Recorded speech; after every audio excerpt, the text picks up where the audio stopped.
So this has been on my heart, this teaching, for a while. So I've been marinating in it. I wrote an article on it some years ago. But I'm noticing that the power of communication is much greater than we may have imagined. And as Christians, when we learn to communicate in a way that is attractive, as Christians, it attracts people to us. But if we don't learn it, it repels people. And we don't want to be that. We want to be people who invite, even in our own intentions, whether we say it or not, people are invited into conversation with us. So, give me just a second to set up here. Yes, you may.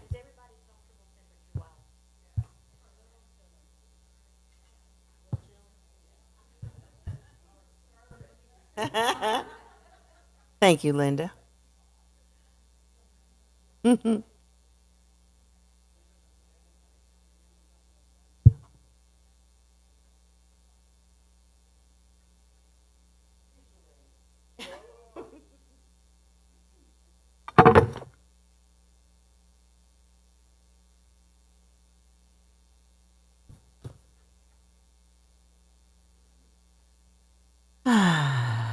So I want to just say it really doesn't matter if you even have a profession of communicating. There's always a place to fine-tune, a place to learn. I know, Marie, you're just one of the few that is prolific in being able to communicate. And when people are with you, you are one of the best listeners I've ever met. You're gifted at it. But here's the thing, if I'm not mistaken, you've had many years of practice. And so when you practice something, you get better at it. So it doesn't matter if we don't know how, maybe we're unsure. There's a place where we can learn to get better at what we want to do. So she's a great teacher. I watch her, and I learn a lot from you.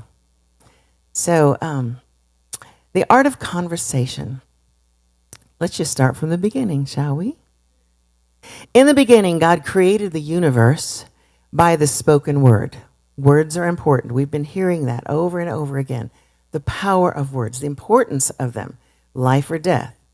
But God spoke them into existence. He says in the book of Genesis, he spoke, and it says, over the darkness, God said, let there be light.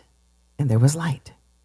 After he finished his exquisite expanse of the earth and sky, he had added one more living form called man.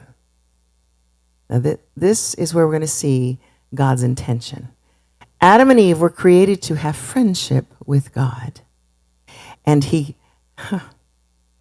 conversed with them in the Garden of Eden. So we see there that friendship is based on being able to communicate. Friendship is able to deepen in communication. We are creatures designed to be able to speak, listen, and understand each other. Conversation simply means an interchange of thoughts and information by spoken words between individuals. We kind of all know that. But never has there been a time in all of history when we have so much information and ability to connect and touch people at one time as there is today. We have Facebook, Twitter, TikTok, blogs, YouTube. I mean, everything. I mean, we can be in touch with, a dozen people almost as fast as a thought comes through our head. Boom, send it out. Right? But I just want to clarify that transferring information in this way and having a conversation are two very different things. Because unfortunately, in the world of fast information and communicating in the technical world, many times things are abbreviated or fragmented sentences, fragmented thoughts, just getting the information out. But there's nothing that takes the place of organic conversation. So, in verbal transaction, there's a cadence of conversation that is necessary in order for relationships to mature and grow. It's just as valuable to be a good listener as it is to be able to put your thoughts into words. Good listeners are not only well respected, but typically house a wealth of knowledge in comparison to those who have not developed that skill.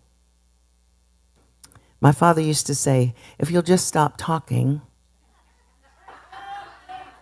and start listening, you'll learn a whole lot more. And as I grew older, he was right. I have a dear friend who lived in New York at the time. We didn't see each other very often. She was like many people who suffer from the me syndrome.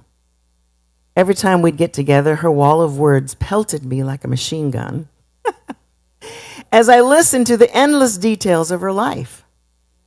Invariably, at the end of our chat, I would walk away. This is how I felt: unfulfilled and disappointed, because it seemed there was no room for anyone else in her life but herself.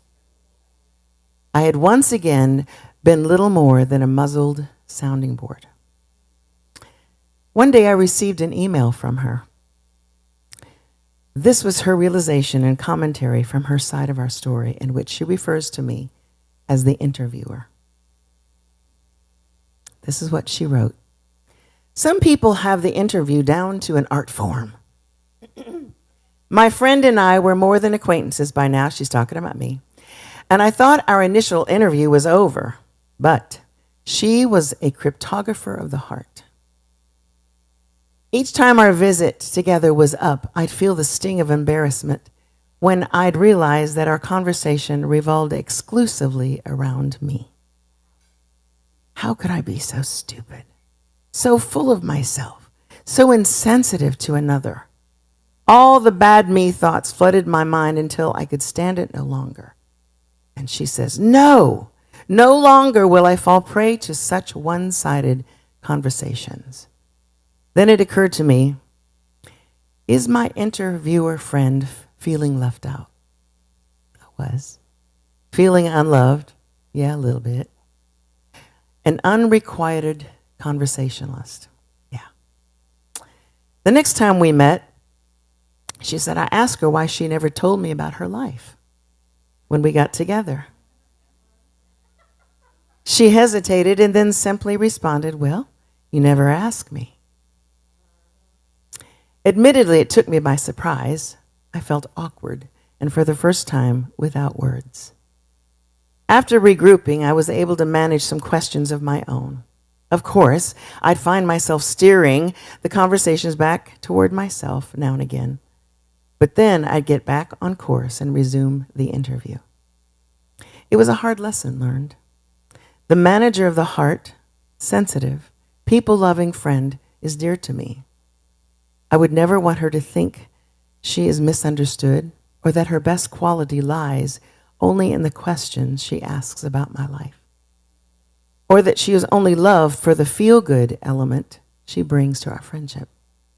I need her in my life to teach me patience, listening skills, and the insight of the interviewer. I was touched by that letter, pretty shocked actually, because I thought, most people don't know. They just don't have a clue, and that's okay. And my interviewer thing that I sometimes step into is sometimes the best way to pull and to draw people out. So we're going to do a little bit of practice today in a little bit. But I want to stop here just a moment. I've never been a teacher, as in a school teacher. But I know most of us, visual arts are kind of fun. So we have 3 jars up here.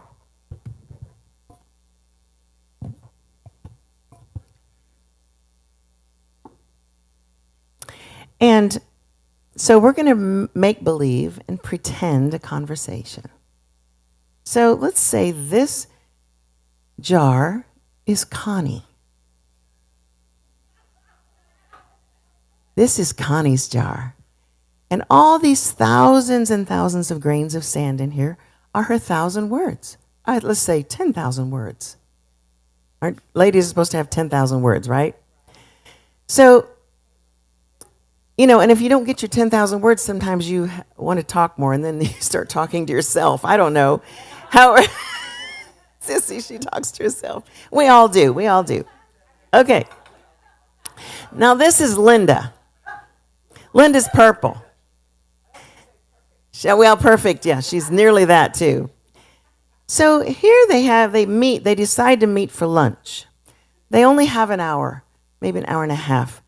They're going to discuss and connect and have a meet of friends at the heart level. Yeah, isn't that going to be sweet? Y'all need to do that more often. I don't know. So anyway, here's Connie. She comes and they say, "Hi, how are you?" "Oh, I'm doing really good." "Oh, it's so good to see you." And Linda says, "So how are you, Connie?" "Oh, I'm doing good. I'm doing real good." And so what's been going on? "Well, my turtur's having trouble, my little kitty." And then she goes off on the long story about turtur.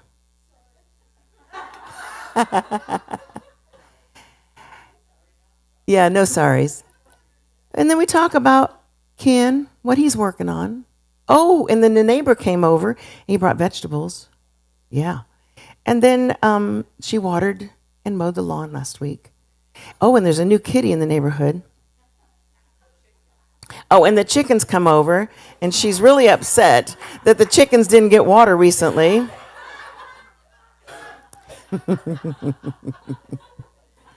And the jewelry that she's making is absolutely beautiful. You should see the jewelry. Oh my gosh, it's so beautiful. "I've got these new stones," she says. "They came all the way from India. You got to see them." She's excited about this. And she keeps pouring and pouring and pouring. Uh-oh, time's up. Linda's got to get back to work. Here's Linda. Linda not only still has her 10,000 words, but she's got another 10,000 on top. She walks away unfulfilled, unrequited conversationalist. Now, and talks to herself a lot.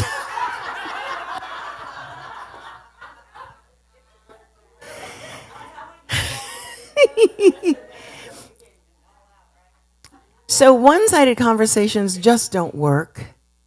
Although I know everybody likes to talk about themselves, and it is fun, let's just face it. But there's something unfulfilling to the other person that we have to look beyond our own needs and see, well, what does the other person need? So really, a conversation should look more like this, equal parts. And Linda, would you shake that up? And so what happens is each of us have a delightful and amazing, a powerful testimony of some sort that is going to impart something to the person you're talking to. And it might be just love, it might be concern, it might be care. It might not be words, but you have something that the other person needs and vice versa. So when you walk away, both parties should come away feeling fulfilled and a beautiful blend of both people.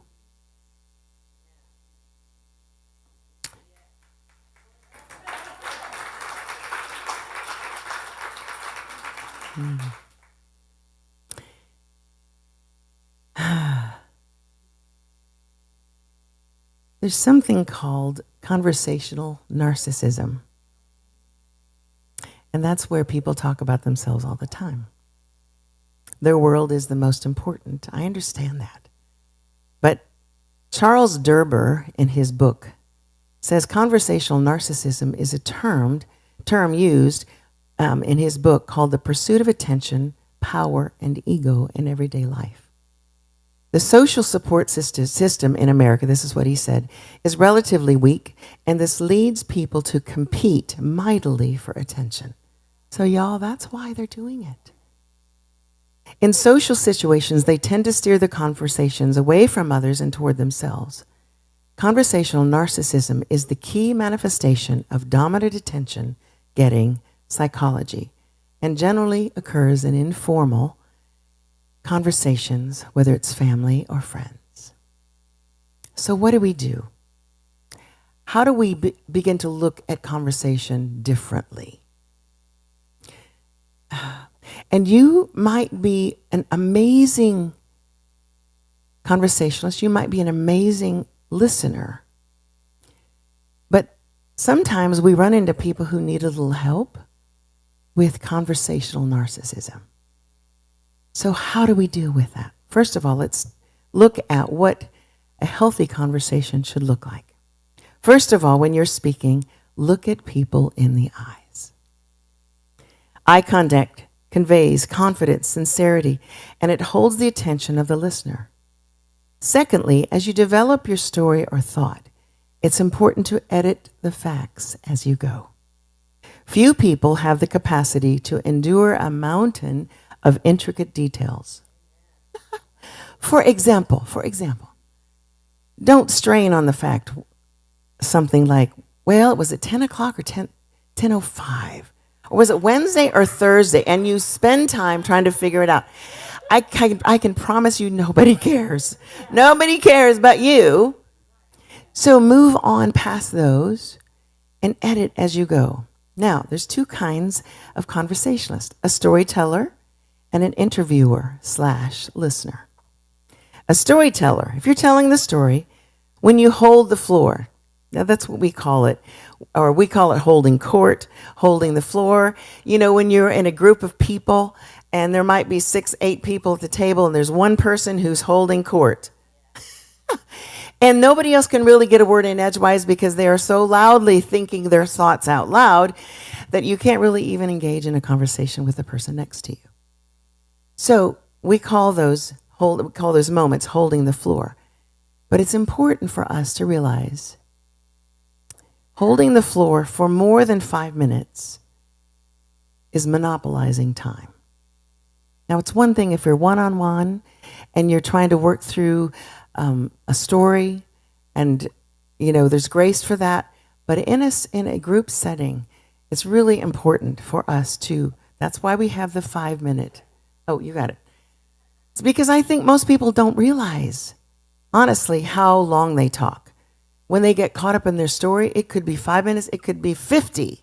I've sat on the phone with people, and I looked at the time and I go, oh my gosh, it's been 50 minutes and I haven't said anything. It happens to all of us. So it's no big deal, but how do we deal with this? How do we move forward? Short stories are generally better than long ones. Now, let's talk about the other conversationalist, interviewer, the listener. If you're listening, listen to what is being said. Quiet your mind. Don't run ahead by thinking about what you're going to say next or how it relates to you. When someone else is speaking, it's all about them. Give them the respect to tell their story. Care enough about them to respond to their subject matter with a comment or a question that lets them know they are being heard and understood. It's just little things, y'all. It really is. It's not that big a deal if we just think. And sometimes we just don't realize. And we all get caught up in things from time to time. So I'm certainly not the end-all best conversationalist, but I've worked at it. It's important. Let's go back to the listener. It's important to express. It's not important for you to express your opinion at this point unless they ask you. In normal settings, if you await your turn, there will be ample time for your personal input. In fact, Proverbs 18:13 says, "He who answers before listening, this is his folly and his shame." 18:13. That's why it's important to stop and listen. Discern what's being said. And sometimes this goes way beyond the words that are coming out of their mouth. Sense them from the heart, y'all. We are spirit beings. Sometimes how many of you just walk up to somebody and you just know exactly how they're feeling? They don't have to say a word. You just sense it. That's what this is. Sometimes we get to put words to it and sometimes we don't. But discerning from the spirit realm helps us navigate those things. Have compassion for those who take longer to put their thoughts into words. This is important. Don't try to finish their sentences or blurt out the conclusion of a story just to get to the punchline.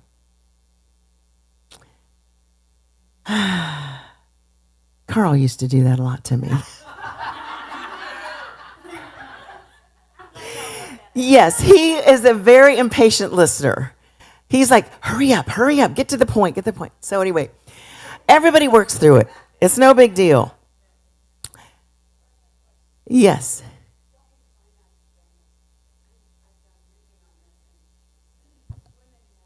10,000 words a day, men have 1,000.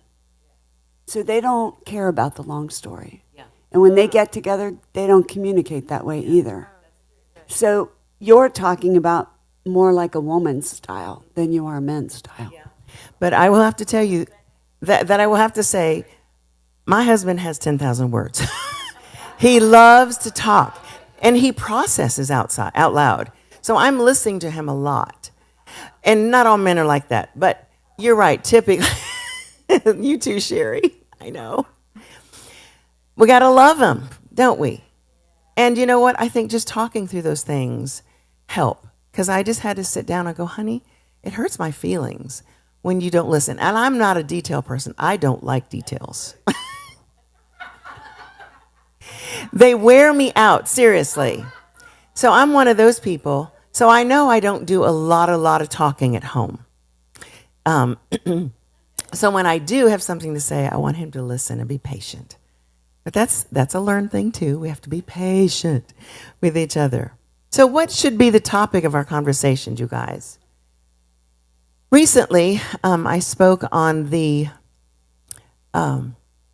seductive dance of negativity. And I think in our world, and if you didn't hear that sermon, that teaching, it was a couple of weeks ago, I think a lot of times we go to the negative. How are you? You just pull up the negative stuff and you mull over that and you bring it up and you look at it and let's just see how bad it is and you hang out and get agreement about it and I'm not saying never, but the go-to should be Philippians 4:8. Think on these things. Keep your thoughts continually fixed on all that is authentic and real, honorable and admirable, of good report, worthy of praise, virtuous, beautiful and respectful, pure and holy, merciful and kind, and fasten your thoughts on every glorious work of God. So when we are engaging in conversation with each other, I think it's really important for us to pull out of the world's model of thought, the way the world reports, even the way we feel. Because I think when we dwell on the negative, even in conversations over lunch, all of this, if we dwell there, I'm not saying you can't touch on it if something's going on, but dwelling there brings everything down. And it diminishes friendship, it diminishes faith, it diminishes everything, because who's getting the praise? The enemy's getting the praise. So that's why the Lord says, think on these things, because as we talk about the good things in our life, and you know what, sometimes we can't think of a good thing. You're maybe having a bad day and you go, oh, Lord, I'm just overcome with negativity. There is a perfect remedy for that, and that's called thankfulness. I'll be bringing that sermon around Thanksgiving. The antidote, thank you. Those two words have always messed me up. For grumbling, complaining, the negative thing is always thankfulness. When it happens to me, you guys, I'm just like you. It happens all the time. So what do? First of all, stop. Lord, I see it. That's not my thought. That's not my intention. I did not think that up. Even if you did, it's okay. Switch your thinking. So Lord, I'm going to start praising you. I'm going to thank you for something. And it's amazing, the minute you start thanking him, that crazy negative stuff vanishes. It's amazing to me what happens when we begin to thank the Lord and get into it, step into it. Not, well, I thank you, Lord, that I have a house. I thank you I have gas in my car. Because sometimes you have to step out of the complacency that the enemy is going, and you go, no. That's not who I am. My God is the God that keeps me. And you step out and you do something deliberately in praise. You step out. Lord, I thank you. You can say it out loud. I thank you for a husband. Whew. Now, some of you aren't married. You don't want to say that. Oh, yeah, you can. You can thank him for the one that's coming in. Come on.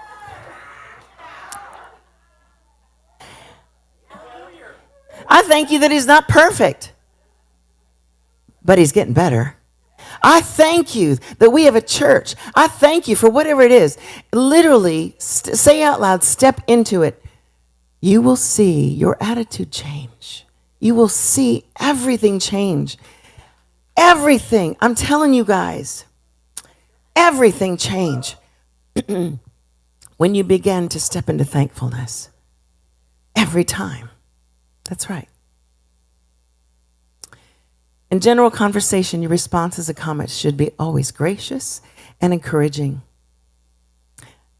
My mom always used to say, you don't have something good to say, don't say it. Sarcasm, criticism, belittling, complaining, those comments don't need to be a part of our conversations. If you have those things, take them to the Lord. They're real. If you're frustrated, if you're upset about something, take it to the Lord. Your friends are not the dumping ground.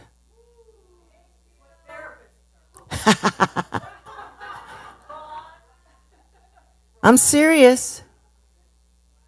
Don't dump on your friends. They're not garbage cans. They're living, breathing well springs of life. That's who they are. So tap into their wellspring. If you don't have it that day, tap into theirs. You walk up and you're depressed. Linda, tell me something good. Tell me something good. Encourage me in the Lord. I want us to begin to live above the world. That's what the world does. I mean, every place you go, every social media is dump. And it's dumpy. Needs to go to the garbage dump, but not to your friends. Lord can handle it. You've got something, talk to him about it.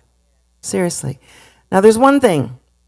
If you're working through something and you want help, how to deal with it, that's one thing. But another thing I don't do is triangulate. Two people have issues, don't come to me complaining about it. Now, if you want help, and I'll pray with you because you're going to get the answer. I may not have the answer for you, but I'm not taking sides, and they call that triangulating. Two people need to go to the Lord and to each other, not a third person. Okay? That's unholy. That's called complaining. That's called gossip. Backbiting. Yes, backbiting. That's a bless their heart moment. And we don't need to be people of that because that's sarcasm. It's not holy. It's not who we are. We can take the higher road. If loving and caring for others was not something you learned from those who shaped your life, it is a character trait that must be learned from either a mentor or from the Lord. Because let's just face it, if we don't have it, we just ask for it. Because here's the deal, I didn't really love people very much. I didn't. It was not my good suit at all. So I just cried out to the Lord. I said, Lord, I can't lead people if I don't love them. You can't be a friend unless you love your friends.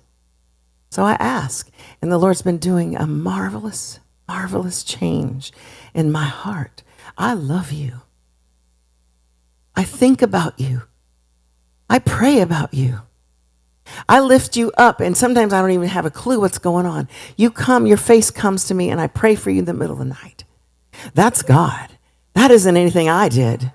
God deposited that compassion in my heart for you. That was his doing. We can't give away anything we don't have. So if we don't have it, ask for it.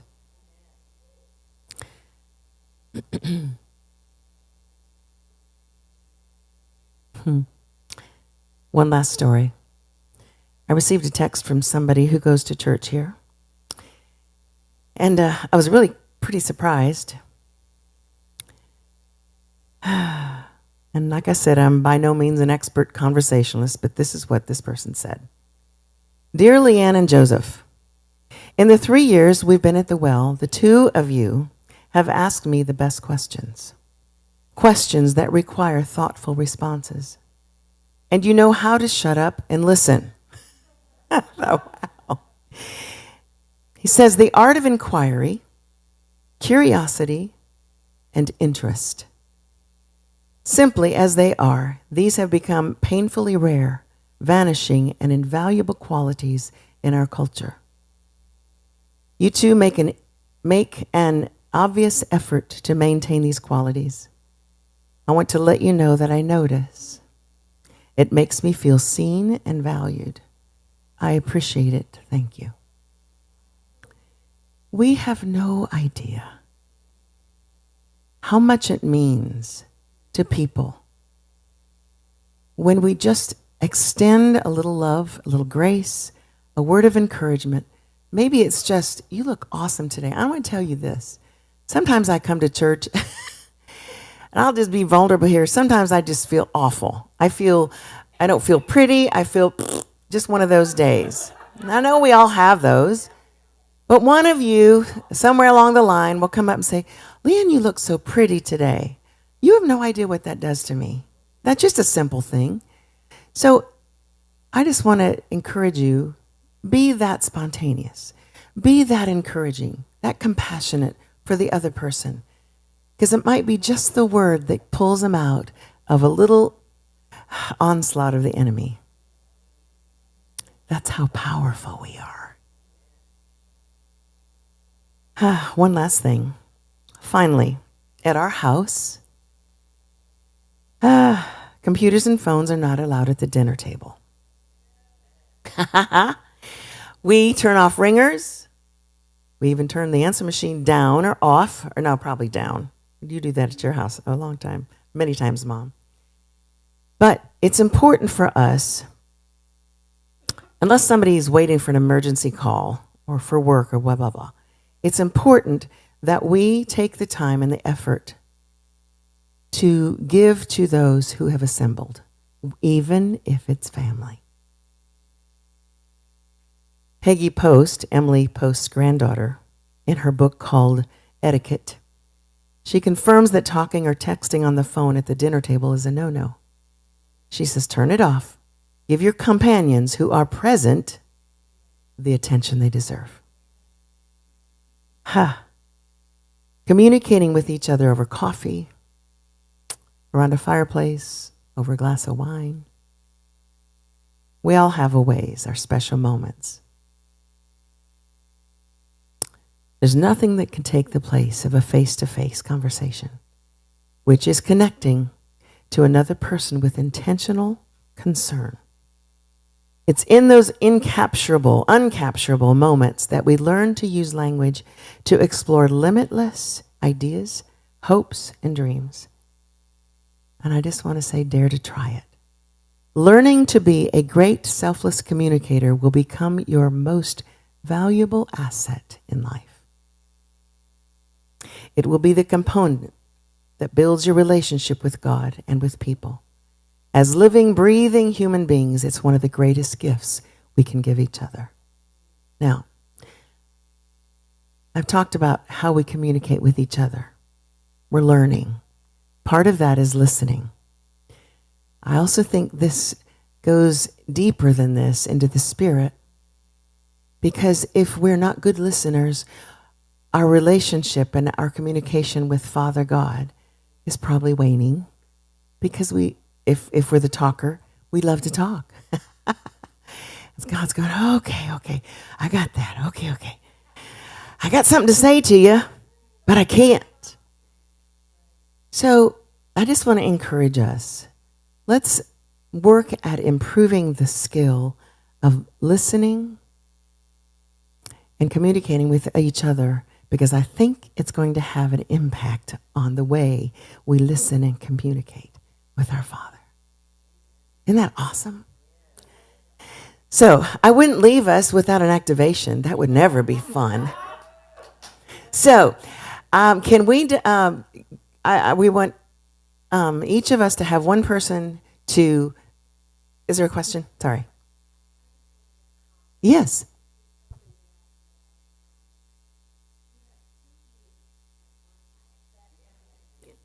It's something that I say all the time. You have 2 ears and 1 mouth. Listen more than you speak. That's good. Listen more than you speak. I like that. Cool. Thank you, Jimmy. So we're going to get in sets of 2, and we're going to put this to practice. So Linda, would you hand these out for me? Thank you, Teresa. Maybe. And I want us to read this together before we activate communicating with each other. On one side, it says storyteller. On the other side, it says the interviewer/listener.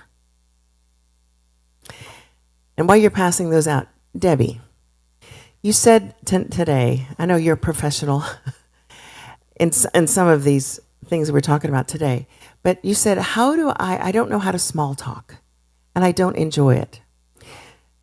It's one thing when you meet a stranger, sometimes that's really where you have to start small talk. But when we are moving into deeper friendships and relationships, I don't like small talk either.